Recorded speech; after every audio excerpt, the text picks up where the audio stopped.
or something? Oh yeah, it used to be like that back in the day, though. Yeah, it did. Yeah, it did. Dodgy cues there, dodgy cues. Plenty, yeah, dodgy ones, yeah. We just saw a clip of you there, Ronnie, back in '97 at the World Championships. I mean, you 147. What was it? 5 minutes, 8 seconds, something ridiculous like that. Now, most players and anybody who manages to do that would be absolutely delighted. But you, on the other hand, wasn't as chuffed. No, because I'm just a bit of a purist, really. And although the 147 was great, there was so many shots within that break that I just thought were terrible, and it was just out of instinct and pure will and determination, and the speed of it was probably because I was just out of control and I just didn't know what I just knew the balls had to go in the hole, but I wasn't in control of my limbs or my body, and it was just like bang, bang, bang, bang, bang. So in a way it was great, but in a way I looked at it and thought that's not sustainable, you know. And to win the World Championships over 17 days is about being like a robot, and I was anything but a robot. I was so up and down, and that's why I decided to break my game down, rebuild it to become a bit more like a machine, which I used to be as a kid. I was like a winning machine as a kid, but I got into a lot of bad habits. You know, bad technique. My technique started to foul me a bit, and so it was just about rebuilding myself. And from that moment on, I was able to actually start winning tournaments. But then my pace slowed down to probably just the right pace, if you like. You know? There's a real theme actually of being self-critical in the book. It must be exhausting, though. I mean, you're top of your game, but you're so hard on yourself. Because what I think is, when it's not a sport. You know, snooker is like chess with balls, and if you look at chess players, they'll spend hours there just looking and going crazy at times, you know, and snooker is that type of game, you know. It's not like football, it's not like running, you know. When you go for a run, you can feel terrible before, but afterwards, once you've sweated and all the endorphins out, you feel amazing, you know, where snooker, it's all up here, so you're with your own thoughts all the time, so it can be quite harsh, and the battle is to try and not, you know, fall apart by the end of your career. You know, if you can get to the end of your career and go, oh, I'm half sane, I think you've done all right, you know, because it's a mental sport, you know, it's not a physical sport. I've always thought that though, Ronnie, with like youngsters that get into the game, like it's lonely sport, isn't it? So kind of encouraging them and wanting them to go into a snooker hall and go, right, you know, get after it and go and be the next Ronnie.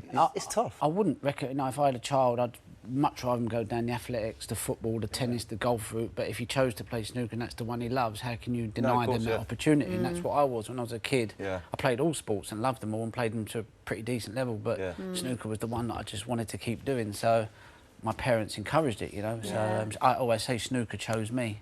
It's interesting you say that, though, that you wouldn't necessarily encourage your own child. I mean, you talk, obviously, about your childhood in the book, the early years of being in snooker halls, etc. Tell us a bit about that time, then, because obviously it wasn't just playing snooker, you know. There was a lot going on in the background as well. Best time of my life, you know. I've had a lot of, like, you know, I went into the Prior in 2000 and, you know, I had my ups and downs. A lot of people, like, you know, couldn't quite work out what was going on with me. So I've had a lot of therapy, a lot of this and that, and people look at my childhood, and you know, I had a great childhood. My dad, parents, done the best they could do, and we laughed. We had great holidays. You know, I lived in the snooker club. You know, my dad said it was like a creche. You know, I could go to work and leave you in there. I knew you were safe. You know, so I was brought up in a snooker hall, always around older people.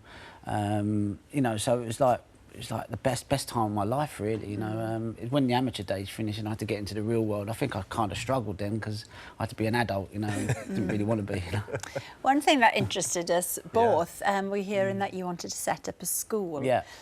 And we were just really interested and wondered why this was the project, because, you know, out of everything you could be doing now, this is the thing you're really focused on. It's like a passion project, isn't it? Yeah, I think sometimes things, like I say, snooker chose me, and I had to think beyond snooker.